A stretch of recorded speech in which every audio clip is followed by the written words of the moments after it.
Ladies and gentlemen, the Kinks, here on Time for Hemp.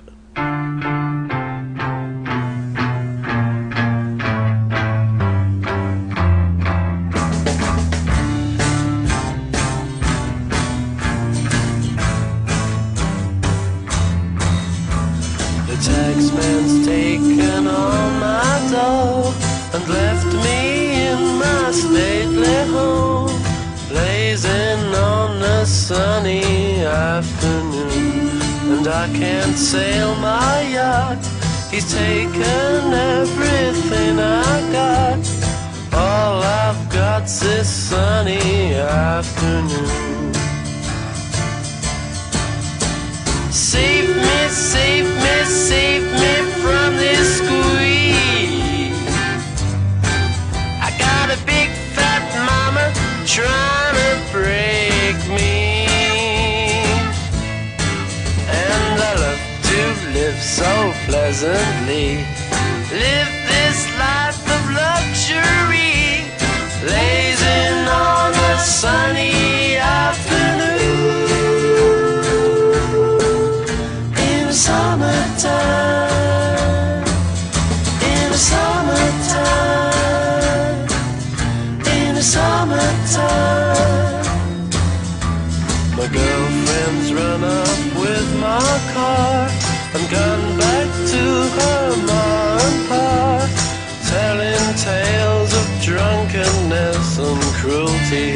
Now I'm sitting here, sipping at my ice cold beer, blazing on a sunny afternoon. Help me, help me, help me sail away.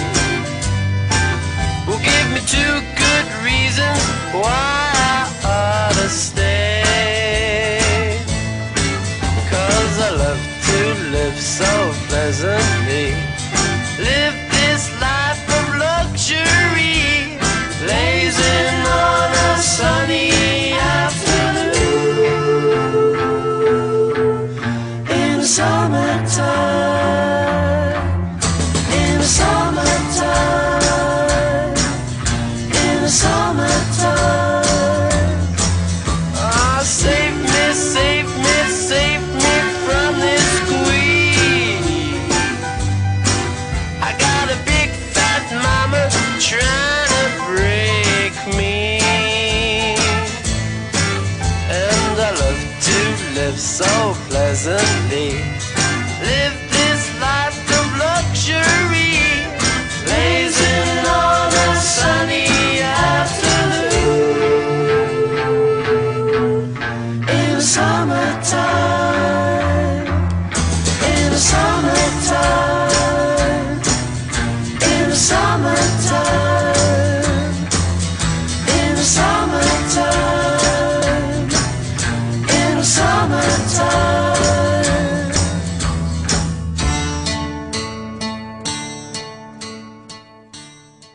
Thank you for taking Time for Hemp. I'm your host, Casper Leitch. You are listening to an encore presentation of Time for Hemp Live.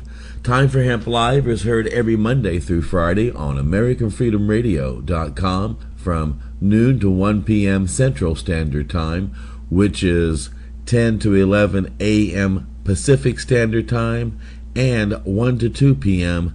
Eastern Standard Time. I ask that you and your friends make it a point to tune in. With that said, let's take Time for Hemp.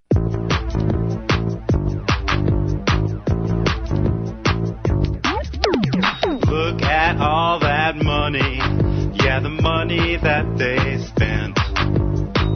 Take another look and take some time for hemp. Don't cut trees for paper, 'cause it hurts the environment.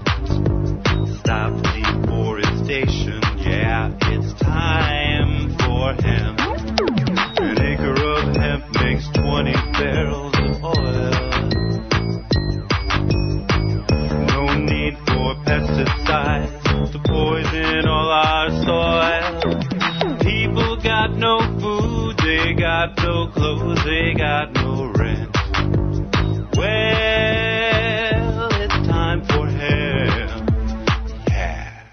Thank you for taking time for Hemp. I'm your host, Casper Leitch. You are listening to the live broadcast of Time for Hemp all around the world on AmericanFreedomRadio.com and on AM/FM stations all across America. Today on the broadcast, we are going to be talking about something other than marijuana. We don't do that often, but sometimes a topic just stands up in the news so strong and loud that you just have to pay attention to it. And that's been occurring over the past decade or so, actually 2 decades. This particular topic is called HAARP, H-A-A-R-P, High Frequency Active Auroral Research Program. We talked about it a little bit last Tuesday, and this week we're actually going to have one of the foremost experts in the field, Dr. Nick Begich. And on the program today, for the joint interview, God, I love saying that word, will be my joint host, Kelly Kriston from KDK Distributors. Kelly, thank you for taking time for Hemp. Always a pleasure. How are you doing today? Pretty mellow. You want to take a minute and tell people how they can get a free vaporizer if they have a medical need? Absolutely. As I know, a lot of medical patients are tough pressed in the financial situation. So we like to give away a couple herbal airs. We do it through Treating Yourself magazine. You can go search it online, or if you already subscribe to it, if you yourself or anyone you know is in need of a vaporizer, a medical patient, send us an email at Kelly, K at valleyofgreen.com, and let us know a little bit about yourself. And man, we love giving them away. Keep sending in that stuff, and hopefully we'll draw your name. And we want to remind people also of an amazing expo that's going to be occurring the first week of June. The first one was last year. There's anything so spectacular. It was a world-class event, and everybody who was anybody was in attendance at this particular event. And I would encourage you to make plans for your vacations to make Toronto your stop for a holiday. Right, Kelly? Oh, I'll tell you, I have been lucky enough to do many of these shows around the world, and this one right in my own backyard was probably offered the most that I've ever been to. So to the general public, the quality of speakers was immense, and it is again this year. Great entertainment. There's so much to do, you can't take it all in. Well, as I said at the top of the hour, Kelly, you and I are going to step outside the box today and talk about the HAARP project. It's kind of interesting. Do you find it to be an interesting phenomena, or do you think it's just a lot of smoke and mirrors that people are kind of like misperceiving? Well, I guess I'm very ignorant of the HAARP situation. I really wasn't aware of it until we had a little discussion about it before last week's show. And so I thought maybe over the next week I would try and delve into and find out a lot, as much as I could about it. And then I thought, you know what, we're going to have the foremost speaker on the show today, and I thought I'm not going to cloud my mind with anything other than the clouds that I looked at, which really, really blew me away personally. I've never seen anything like that. I'm almost 50 years old. I've got many air miles under my belt. Well, I got to jump in here, and I agree with you, but we're going to pay our bills when we come back. We are going to talk to Dr. Nick about this amazing topic here at Time for Hemp.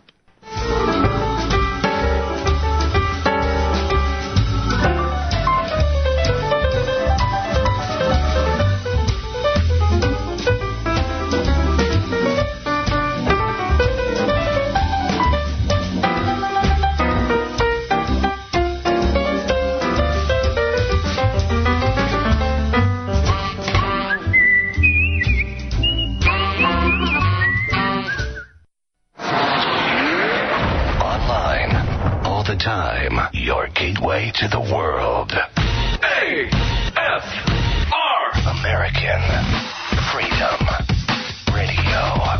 Give it to them. THC THCF Medical Clinics are the premier medical marijuana physicians clinic in the USA. THCF has offices across the United States from Hawaii to Michigan, and in California, Oregon, Washington State, Montana, Nevada, and Colorado. THCF Medical Clinics has helped approximately 150,000 medical marijuana patients to obtain their permits to legally possess, use, and grow medical marijuana. If you have chronic pain, MS, or other neurodegenerative diseases, gastrointestinal disorders such as GERD, IBS, AIDS, cancer, spastic conditions, seizure disorders, or glaucoma, call us at 1-800-723-0188 or go to hemp.org. That's HEMP.org. Freedom Files. Weekdays, Monday through Friday from 3 to 5 p.m. Central on American Freedom Radio.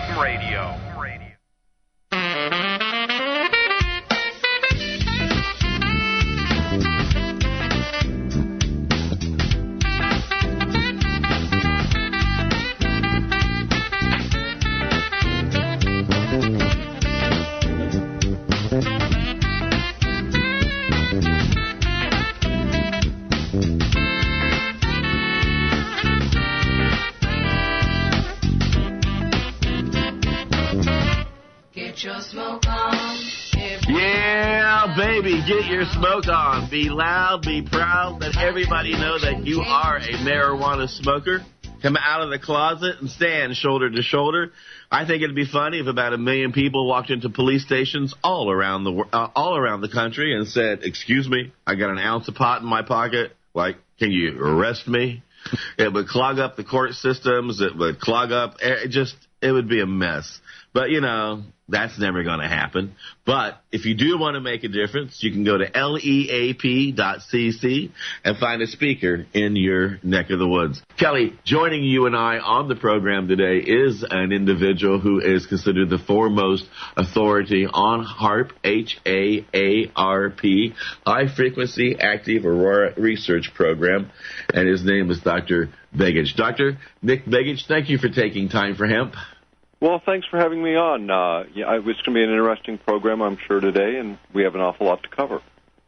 We do, and normally we covered the topic of relegalization of marijuana only, but the topic of HAARP, from my point of view, is such a powerful topic that it needs to be addressed, and my audience needs to be made aware of it. I first discovered information about it, I think it was in 1993, 94, I began reading about it in obscure press, and then it was reported, I think, in 2000 or 2001 by the journalists around the world as being one of the most underreported important stories on the planet. Right. HAARP has been, kind of intermittent in the news periodically over the last 16 years, and when Gene Manning and I authored the book Angels Don't Play This HAARP back in 1995, it really started a lot of discussion, not just about this system, but just sort of the direction in which our military systems are headed. It's what the military today calls a revolution military affairs, or an RMA, which is a change in the way we fight war, the way we look at war, that they consider so profound it would be comparable to when atomic weapons were introduced in the last century, or gunpowder in the Middle Ages was introduced to Europe. And those kinds of revolutionary changes are based on the concept of, instead of bullets and bombs and things that tear tissue, but utilizing energy itself for a number of weapons applications, not just the things we normally think about, like wireless communication, radar, sonars, where energy is used to detect things, or even underground imaging. It goes far beyond that, and I think that's what is interesting about sort of the whole dimension of for where HAARP leads, and as you say, a lot of people still are unaware of even HAARP. Now, before I turn the conversation over to Kelly, I've got to just say this. I mean, I understand the theory of HAARP. I can actually see how it can work. I understand the science behind it. What I can't understand is how a handful of human beings would actually apply this type of technology as a weapon, because it is eco-terrorism that not only affects your enemy, but ultimately affects you, because we're all floating around the universe on this one little spaceship called Earth. Right. And just for your audience, HAARP is the high-frequency active auroral research project here in Alaska, and it is was originally Air Force and Navy with the Geophysical Institute at the University of Alaska involved. And since about 2003, it's gone over to DARPA, which does predominantly classified research for the various branches of the intelligence agencies as well as the military, and throughout DoD. And what it is it's an array or field of radio frequency antennas. There's 180 of them now in the array. These are about 72 feet tall and have a 60-foot cross dipole on the top, which runs the opposite direction to the mast holding it up. So think about it as just a giant field of radio antennas, and what they do is they pump radio frequency energy out in a very specific way that causes it to focus or concentrate to a relatively small area, similarly by analogy to what a laser does with light. It keeps the light compact versus if you take a flashlight, for instance, and you shine it up against a wall. Well, that principle that makes the light spread out when you shine a flashlight up against the wall is exactly the same principle that governs radio frequency energy. It gets less and less concentrated or less and less dense or further away from the transmitters, which is why radio from a distance you get a weak signal. But the reality is when you can focus it or concentrate it, pack it tighter, then you can do a lot more with it. And with HAARP, one of the objectives, and what you just alluded to, is this idea of sort of coupling or joining with the natural geomagnetics and the dynamics of the planet in such a way that you really have this machine on the ground plugging into the mechanism of the Earth itself to create a number of effects. And that's exactly what it does. And we'll talk about that as we get through this, I'm sure, today. Kelly? Wow, mind-blowing for sure. I have to let you know that I'm one of those people that is very uneducated and obviously have piqued my interest in very recent history. For me, again, the first thing that I saw were these clouds, and being a rational human being, I've never seen these types of clouds before personally, whether in the air or on the ground. I've never seen photographs or anybody speak of this type of cloud formation. It's obviously got to be something, in the history of man. We've had cameras and such and all that kind of stuff, and I've never seen any of this stuff before. Is this seriously caused by HAARP? Well, I don't know that it would be, but I would say this. There's several things contributing right now to the observations that are being made. And HAARP certainly can destabilize what I think is already an unstable system.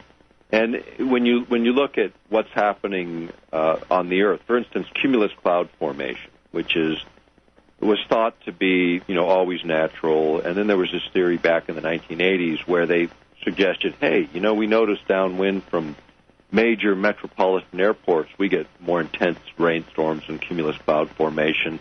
And then there was this discussion about that and a theory put forward. But on 9/11, after they shut down all the airspace, they actually proved that theory was correct. No longer a theory, now just another fact. And the fact is, if you look at air carrier traffic globally since that time to today, in terms of intensity of storms, cloud formation, and just the way freight is transited. So much is air now, air cargo, and emerging economies where air traffic has become hundreds of percent of difference since the 80s in terms of traffic volume. So when you look at all this, that's one contributor. Then you look at the natural cycles in terms of solar activity as it contributes to the Earth, and you have a warming trend and some destabilization there and some pole shifting going on at the same time.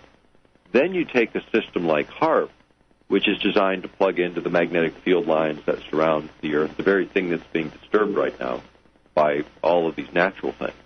And at the same time, you can use it to sort of plug plug into the ionosphere, which is this electrically charged layer that begins about 30 miles out from the Earth and goes several hundred miles out from there, and surrounds the Earth and actually safeguards us, and it's created by the interaction of the sun, solar activity with magnetic field lines of the Earth and the Earth itself. But you get this protection because of all of this. At the same time, when it's destabilized, you get things like interruption with communications, power grids fail. And so part of the whole theory on HAARP was this idea that maybe we could figure out how to stabilize it, how to connect to that layer so that when communications are disturbed and solar flare activity is intense, we can stabilize this system and maintain our communications. Or, conversely, maybe we can destabilize the system just like a solar flare so everyone in the world doesn't have any communications except the guy disturbing the signal. And that's one of the other sort of the opposite side of that same equation. And what we're really learning is how to manipulate the energy systems within the Earth or utilize them with man-made energy so they become more like the magnetic field lines. One of the ideas there was we'd pump energy in, and it would use these field lines, these natural field lines, sort of waveguides around the Earth, and they flow energy from the South Pole to the North Pole in their natural course of events. And what this would do is in the northern regions, we'd inject electrons from into that system, and what it would do is it would look like a sort of corkscrewing energetic motion going around that natural magnetic field line going all the way from the North Pole to the South Pole. And what that would do is if a intercontinental ballistic missile or a satellite or any electronic device went through that field of electrons that are being accelerated and using those field lines, you would literally short it out and knock it to the ground, essentially disable it. And that was one of the original concepts, was this sort of global shield system for intercontinental ballistic missiles that would, guard against, all of that kind of stuff.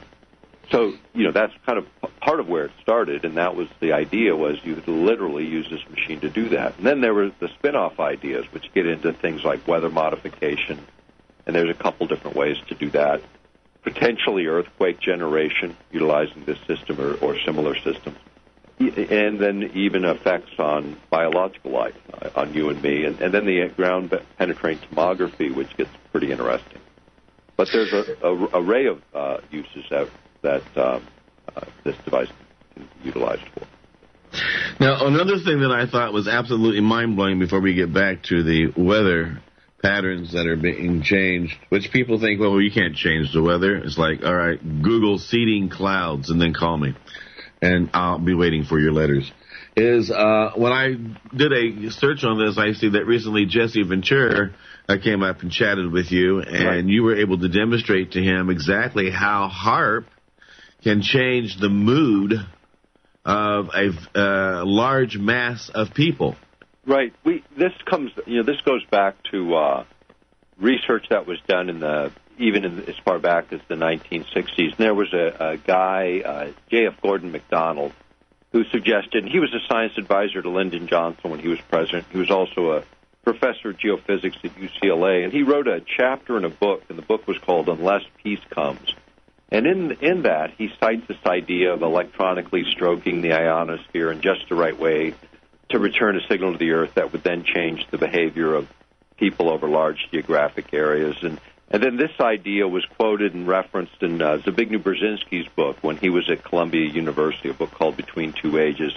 And for those that don't remember, he a few years later, became the national security advisor to Jimmy Carter and started organizations like FEMA and expanded the NSA, and started the Trilateral Commission. And his idea was the same. In fact, in that book, he talks about this whole advancement of technologies in a number of fronts and what it would do to the geopolitical scene on the planet. And if you read the book today, it was written back in the early 70s, it's a history. It tells you exactly what was going to happen in Africa, Europe, Eastern Europe, the United States, Asia, China, etc. And you read it like a history, even though it's over 35 years old. The other thing that's interesting is we never had a system that would do that. And how that works is it creates what's called a FFR, or frequency following response, which the human brain, with very little energy, will lock onto certain signals and begin to mirror them, or actually be driven to mirror them in a very specific way. It doesn't take a whole lot of energy any more than it takes a whole lot of energy to create a signal from a transmitter to a receiver. Think about when radio is transmitted from a transmitter to a receiver and you dial through the stations, you get resonance or harmony between the two. You get a nice, clear signal. And the same is true in terms of how the emotional state runs. Because if you can drive certain signals in, then the body, the mind will lock onto those. The brain will begin to see those in the EEG, and then chemical reactions occur and emotions change. And this can be done not just with HAARP. This can be done with any electromagnetic carrier, whether it be radio, TV, the Internet. It doesn't matter. In fact, in the book Controlling the Human Mind, we get into that topic, but I'm going to quote from an article at the U.S. Army War College Quarterly. Now, this is in U.S.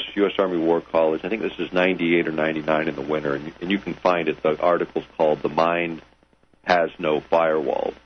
And I just read one sentence here, and it says, and I quote, "A psychotronic generator which produces a powerful electromagnetic emanation capable of being sent through telephone lines, TV, radio networks, supply pipes, and incandescent lamps. And this signal would manipulate behavior of those in contact with the signal," unquote.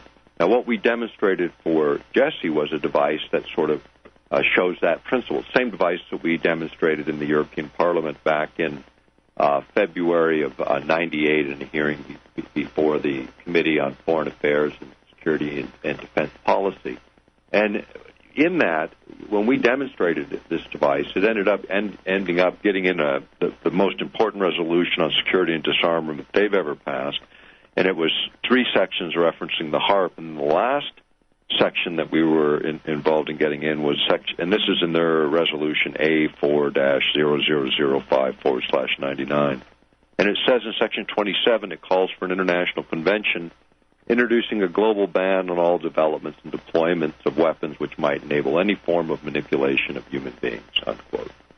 Now, to get a political body to put that in a significant piece of legislation requires really good evidence. And having a working model of what the literature had always referred to as an infrasound device was the evidence, as well as 3 feet of unclassified documents showing the evolution of this particular area of science. And what happens with HAARP often is it gets confused because HAARP can do this. I got to jump right in here before we go into any more detail and pay our bills. But when we come back from commercial and music break, we're going to pick up where we left off here at Time for Hemp.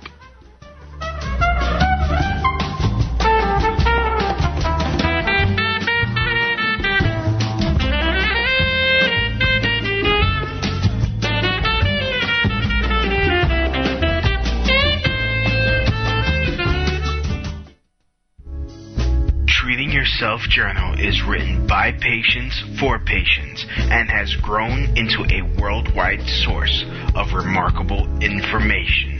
This journal provides patients and their caregivers information on different methods of growing medical marijuana for themselves and introducing healthier methods of taking their medicine. TreatingYourself.com is the largest, most comprehensive medical marijuana website on the net and is focused on the responsible use of marijuana as it applies to medicine. Treating Yourself Journal can be found in many bookstores worldwide like Borders and Barnes & Noble. Look for it at your favorite store.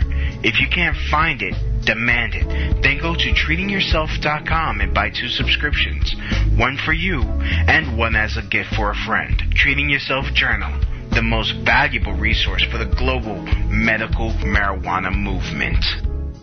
Warning. Warning. American. Warning. American Freedom Radio is habit forming. American Freedom Radio is habit forming. Use the truth carefully. Dark, funny, and mind-bending news. PSYOP Radio with Mac White and Smiles Lewis, Sundays at 7 to 9 p.m. Central, only on American Freedom Radio. Obeah Vybes, drinking a Guinness and smoking a spliff. The original music makers. Obeah Vybes. Obeah Vybes. You have been charged with the illegal possession of the high-grade marijuana. Now tell me, yes sir, how do you plead? Life on the ganja just to get high. There is no other reason, so don't you ask me why. Life on the ganja just to get strong. And I got to make and high the best weed ever grows. Give me a light, it's out of sight. Organic traffic, can't eat it tonight. Give me a light, it's out of sight. Organic traffic, can't eat it tonight. They wanna take away our weed, but you know that they are wrong. They wanna burn down the fields until the ganja trees are gone. So if you know just how I feel with this fixing tree, light it up and take a leaf and blow the smoke into the air. Give me a light, it's out of sight. Organic traffic, can't eat it tonight. Give me a light, it's out of sight. Organic traffic, can't eat it tonight.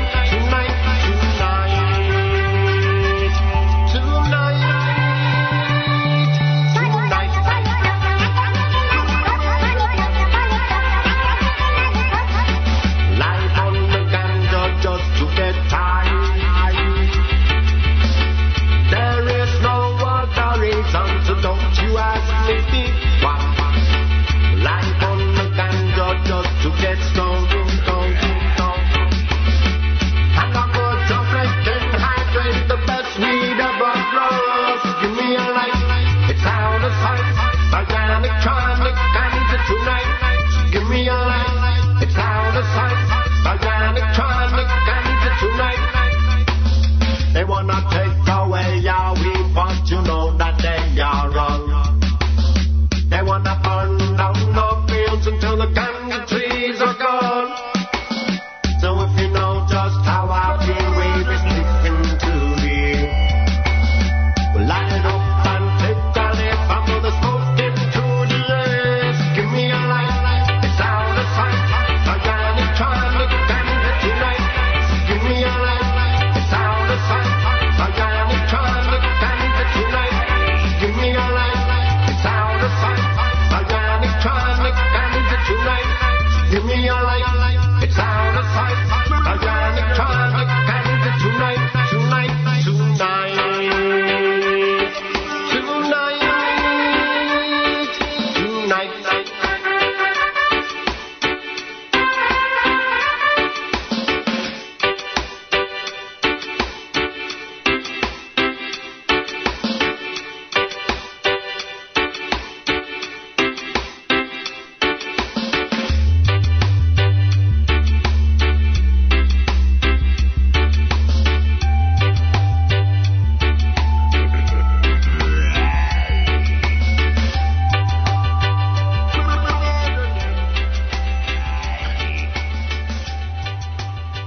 Thank you for taking time for Hemp. I'm your host, Casper Leitch. You are listening to the live show all around the world on AmericanFreedomRadio.com and on AM, FM stations all across America. About 1 million of you tune in each day and download our programs. Thank you so much for sharing us with your family and friends. I want to give a big shout out to Doctors Without Borders. If you want to help our brothers and sisters over in Japan, please go to Doctors Without Borders, make a donation.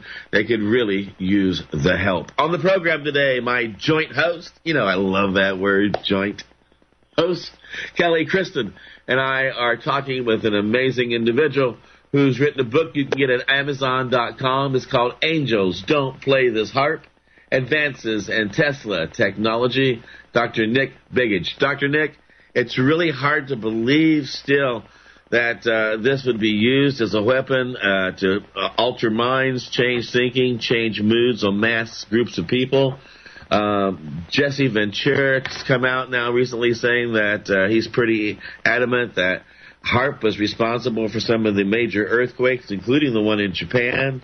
There are people who are saying that these HAARP clouds are appearing shortly before the earthquakes, the signs of the northern lights, which normally don't appear anywhere other than up, around in our neighborhood.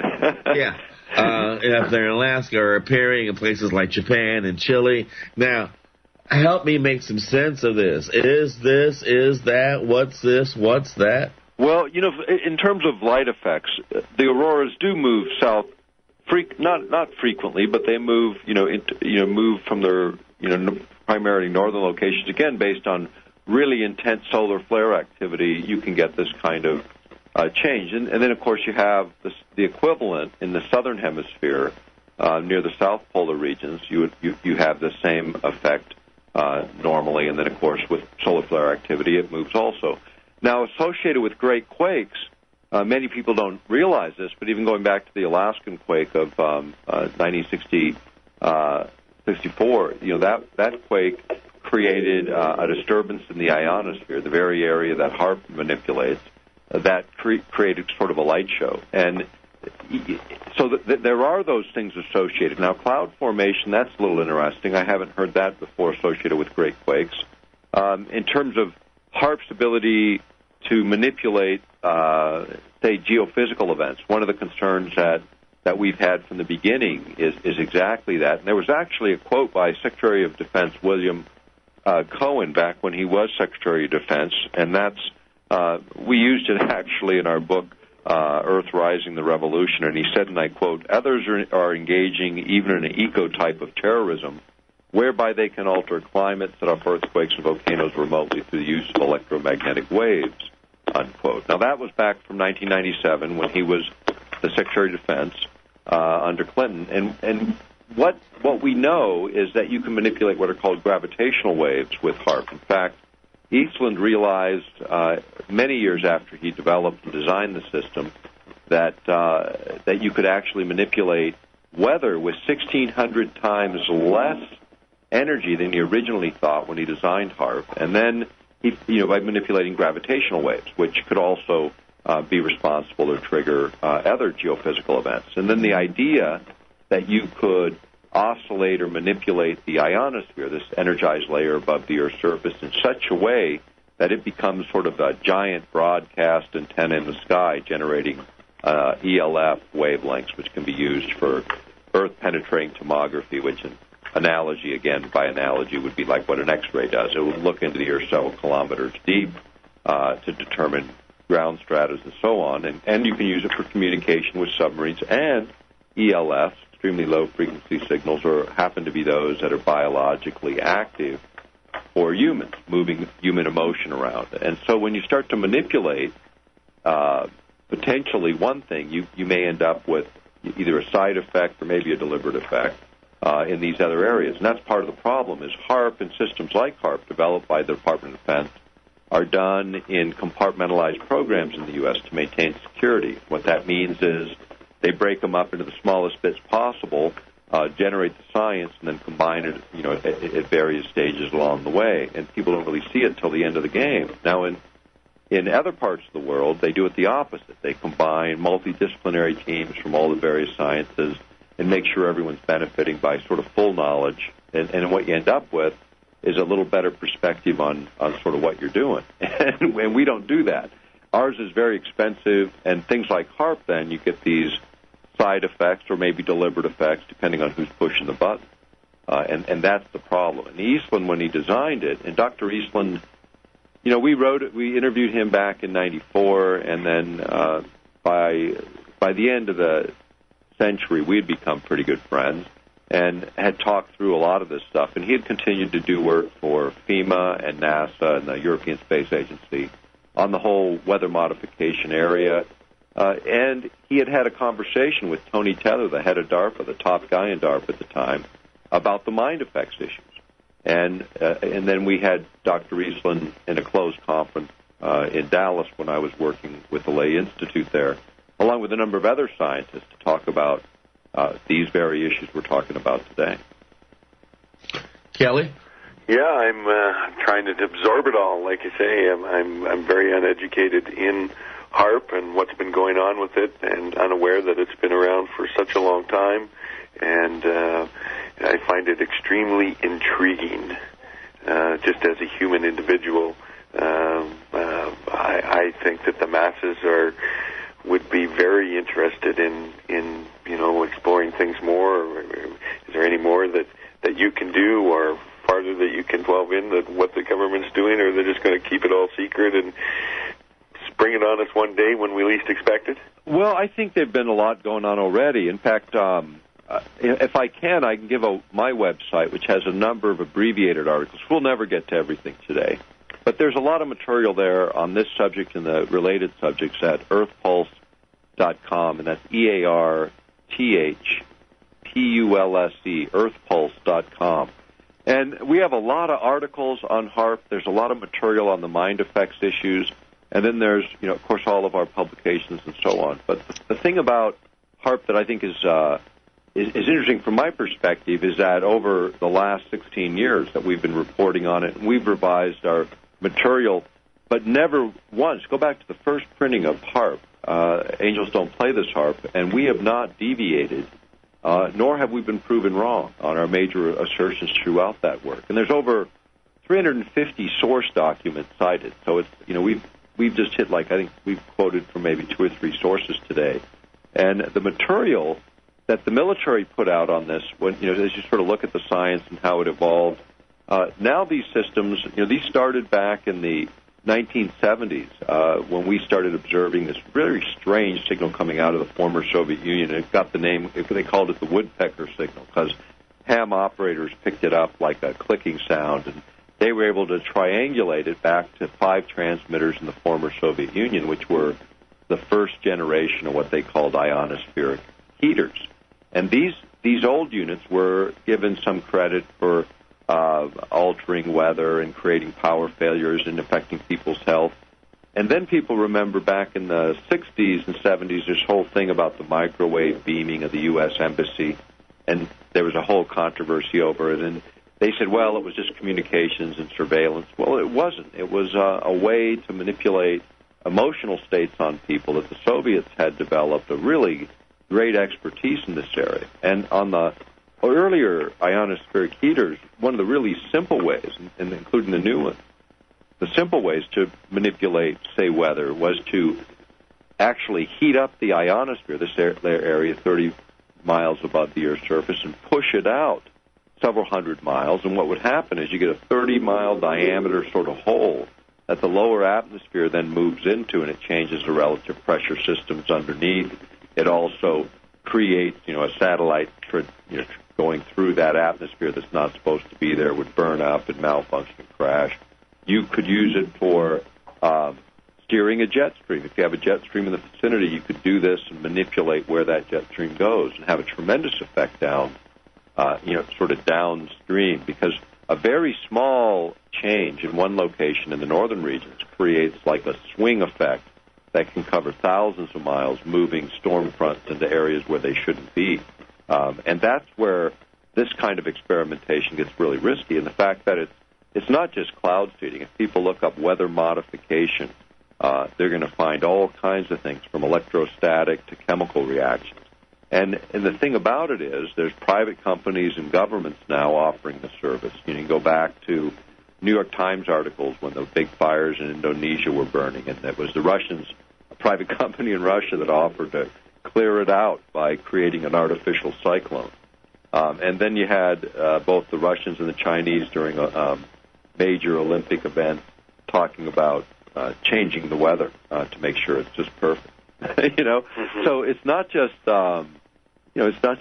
being talked about in terms of, now this is open discussion all over the world about this type of technology, and yet there's still no regulation or the full recognition that what you do in one place, you could have a profound and unexpected, and that's where the problem is, because when you look at the world, earthquakes... Well, here's one thing that would have a profound effect on this show. That would be if we didn't stop and pay our bills. There you go. And so we're going to take a commercial break, and I would encourage you out there to go to our sponsors and let them know that you heard about them on our program so they know that their advertising dollars are being well invested. Also, tell your friends about us. So with that said, pack a bowl. When we come back, we're going to wrap up this amazing conversation with the expert on HAARP here at Time for Hemp. Don't be much, but sweeter. I don't hide it. I don't hide it. This light, don't hide it. I don't hide it. Well, I don't hide it. Fire up right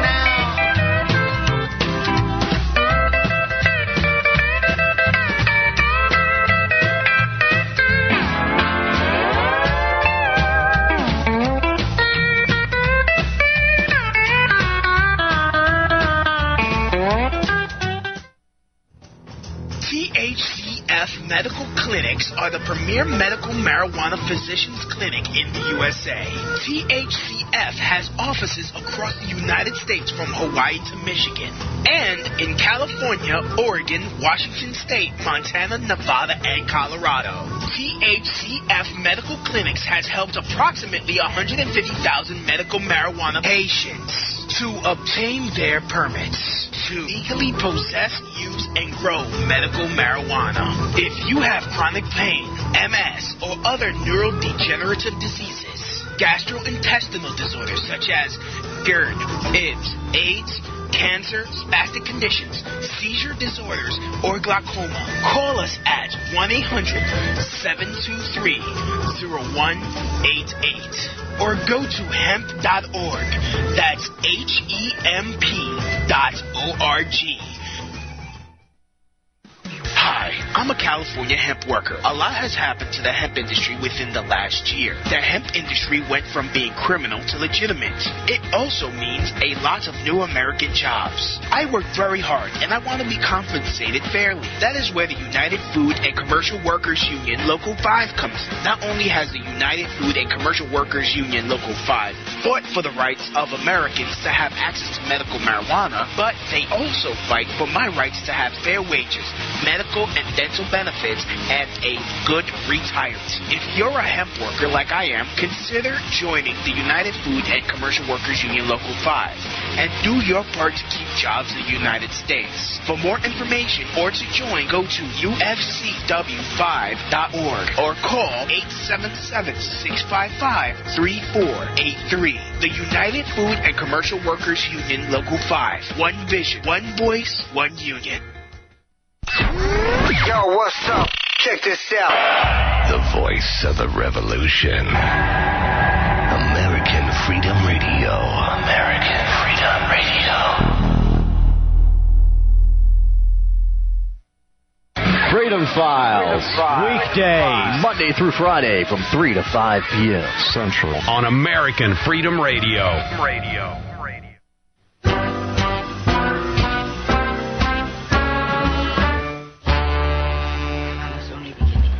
Well, now, chocolate cake makes my poor stomach ache, and all those pills are too much for me to take. I don't like cocaine because it makes me all uptight, but coffee and reefer makes me feel all right. Yeah, baby, coffee and reefer does make me feel all right. First thing I do after I get done with my cup of joe is hit the computer and fight back in this war on drugs. You can, too. Make a difference. Go to NORML.org,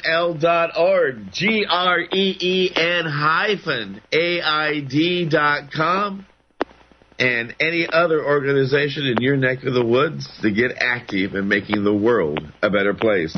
On the program today, my joint host, Kelly Kriston, and I are talking to Dr. Nick Begich about the changing of the weather by man's hand. Dr. Nick, is this Armageddon? Is this the death ray, as we've heard? Do we have to worry about some wacko sitting there sometime down the future pressing the wrong button, causing an earthquake, splitting the earth in half? Well, HAARP is just one technology. As when we started out today, we were talking about this whole initiative, the Revolution of Military Affairs, which actually, again, goes back to the U.S. Army War College, the paper published by that name, later became sort of the hallmark for a new direction in warfare. The idea that we can manipulate geophysical systems, trigger earthquakes or volcanic eruptions, as Secretary of Defense William Cohen said, is now possible not just for the United States, but also for terrorist states, which is a pretty startling announcement to have been made now almost 14 years ago. When you look at treaties on geophysical manipulation, they go back to 1977, when the U.S. signed a treaty agreeing not to do that as a weapon of war, along with Russia, at the time the Soviet Union, and 60 other countries.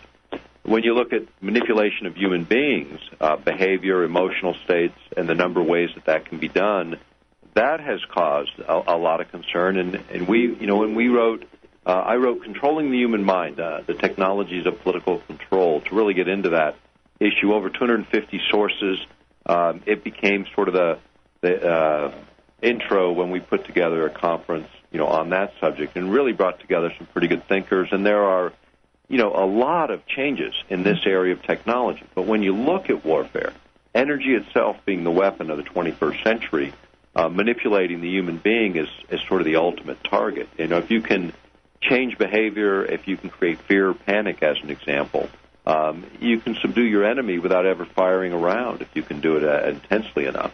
And this is the stuff that our military is now pursuing. In fact, we have things that have been released from DARPA, from military research in the current frame, as well as some of the more older stuff that was released from our work when we were watching what the Soviets were doing back in the 70s. And this is pretty startling material. And again, a lot of it is available. It's on the website at earthpulse.com. And I encourage people to go there and look, because there's a lot of material. Pass that material on. Because policy in this area, I think, is critical. The idea that we can now manipulate the emotional state of people over huge geographic areas should be a big concern. The idea that we can manipulate weather patterns, and it's increasingly the material we quote is in the open literature. We just have put it all in a place where you can look at it, you can think about it, and then act on it. Because at the same time, the technologies are being used for military purposes. There are things that we've learned that can help enhance human performance. Enhance meditation, relaxation, accelerated learning. These things are possible based on the same principles that are being used to degrade human performance. And I think that's the important thing as well to remember in all of this. Well, along with all the bad, there certainly can be a lot of good that can come from it, I would assume, as well. Yeah, and, HAARP is big. I mean, HAARP, the idea of anybody manipulating anyone else's behavior without their fully informed consent, I strongly disagree with. But the idea that we have this system, and weather modification by the military, I think is a mistake. And even Bernard Eastland said so, to me personally. And the reason he believed it was a mistake is because they wouldn't take a slow and careful approach that was transparent, that everyone got to participate in. It would be the opposite, which would create a dangerous scenario, and that scenario is being played out not just by our military, but by governments around the world with similarly situated technology, and that creates a risk for all of us. And already nature is destabilizing things to the point where we're dropping the last proverbial straw on the camel's back and playing in arenas that perhaps human beings are just not mature enough to play in right now. Yeah, they've got about 1 minute left. So, Dr. Nick, if there was just one important message you had to deliver to the doorstep of everyone listening today, that would be what? Well, I would say, on this or any other issue, get informed on them and pass the information on. That's the way things change. And we all become a committee of one when we do that, whether it's this issue or any other important issue. And we just encourage people to get engaged on what's important to you and address the policy bodies that can still make a difference. And I think that's the best message. If you need some material, again, get it at earthpulse.com. Support the networks that allow us to get this kind of message out. So we appreciate the opportunity to do that. Well, I'd love to have you back sometime in the near future and to talk more about this topic. Well, we'll certainly do that, and we'll make ourselves available to you, and we'll look forward to doing it again. Thank you. And Kelly, a final comment? That was great. I'm much more educated and going to become much more educated in HAARP, and hopefully pass on that message to a lot of people like myself that just really don't know anything about it. And I want to thank you out there for listening and telling your friends about us. Tomorrow we jump back on to topic, which is, of course, relegalizing marijuana and ending this prohibition. Tomorrow is Leap Day, Law Enforcement Against Prohibition, where we salute all the hardworking men and women from the police departments who think that these policies are horrendous. Please tell your friends about that and pack a bowl when you tune in tomorrow. And remember, the next time you hear me, you'll know that it's time for hemp. Look at all that money, yeah, the money.